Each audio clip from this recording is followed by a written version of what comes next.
Hello, everybody, and a very happy Halloween. Tonight I have some lovely accounts for you, shucks with monkey faces and other tales. And the first tale comes from Woodbridge in Suffolk. And this is an experience reported by a witness, and it happened in 1973.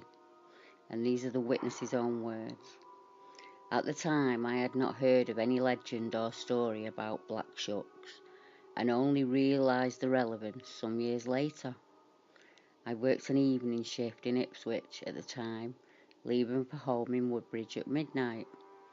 I arrived in Ipswich Street, Woodbridge, about 12:20, and shortly after taking the left fork into Old Barrack Road, I became aware, in the side glow of my motorcycle headlight, of a huge black dog, bigger than any I had ever seen before or since, keeping pace with me at a distance to my left of about 3 to 4 feet along the edge of the road.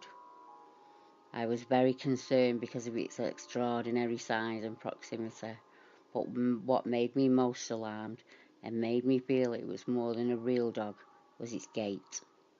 The animal was much larger than a Great Dane, pitch black all over, heavily built, I would say about the weight of a growing calf.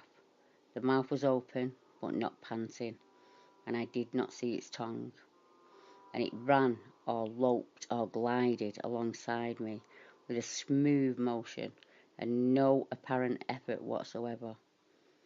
It was not bounding, leaping or running hard, but seemed to glide smoothly and effortlessly in what I felt to be an unnatural manner.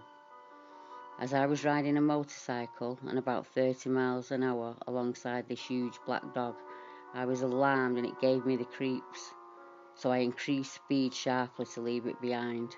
However, I found that it easily kept pace, still smoothly, and looked around at me as it did so, and by this time, thoroughly scared, I sped down the road, over the brow of a hill, and down to Seckford Street. It was just over the brow of the hill I lost sight of the dog.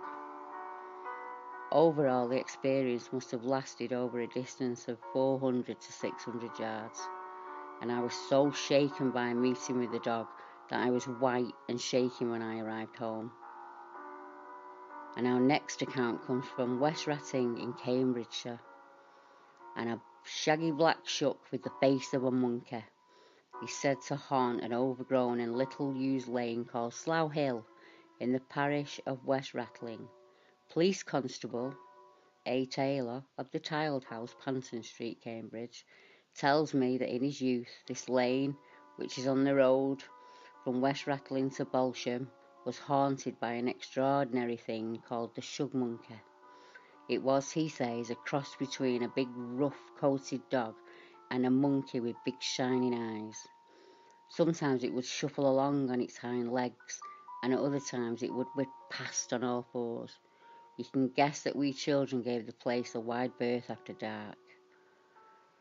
The shug monkey haunts a short stretch of road and the adjacent lanes between West Rattling and Balsham, with the body of a shaggy sheepdog, only black, and a monkey's face.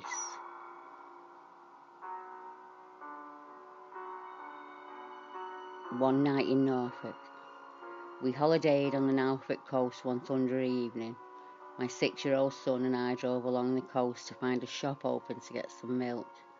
I parked up and then noticed my son had nodded off in the back seat, so I ran into the shop and left him there. On returning to the car, my son was sat upright in the back, shaking with a face as white as a sheet. I thought he had just been scared by the thunder, but as I opened the car door, I was alerted by a rustling in the trees in front of the car, and saw what can only be described an extremely huge scruffy dog head up. My son was sat staring motionless at where the dog had disappeared to. I asked if he was okay and what was the matter, and he answered that he'd just seen a werewolf. I laughed and said, "Don't be silly, it's just a big dog." But he said no, it had orange fireballs in its eyes and it tried to get in the car. The following morning, when packing up the car, I was astounded to find big muddy paw prints on the bonnet at the back window. The Mutton Eater. A large beast with a taste for mutton is believed to be roaming the most remote parts of northern Scotland, stripping sheep from their skin and leaving no trace but bones and wool. The mysterious beast's latest catch is a hefty and healthy ewe of about 50 kilos. Her wool was neatly peeled off her before it was eaten. The carcass was found less than 100 yards from a croft in Swardley at the weekend. Jim Johnson, 66, who lives in a village of Betty Hill, has developed a particular interest in the story. And Mr. Mackay he photographed Mrs. Mackay with the carcass of the sheep. He said that over the past 5 years, about 40 sheep had been found dead, apparently killed in one go, all neatly stripped of their skin before being eaten, across the area of about 200 miles between the parishes of Bar and Tong. The same pattern is happening. Whatever animal is doing it, it manages to peel the skin off, probably because it doesn't like the wool, and it skins the sheep in an expert way, removing the skin along with the wool. It has a very powerful bite. It crunches right through the bones and kills the animal very easily. It's a very interesting phenomenon. Mr. Johnson remembers one instance when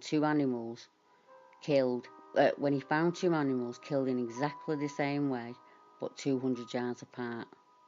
The first time I was convinced it was a cat, but this time I'm less certain.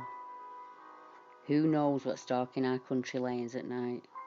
But if you're out and about, keep a close eye in the wing mirror when you're driving, or carry a large stick in the fields. Happy Halloween. Until next time. Good night.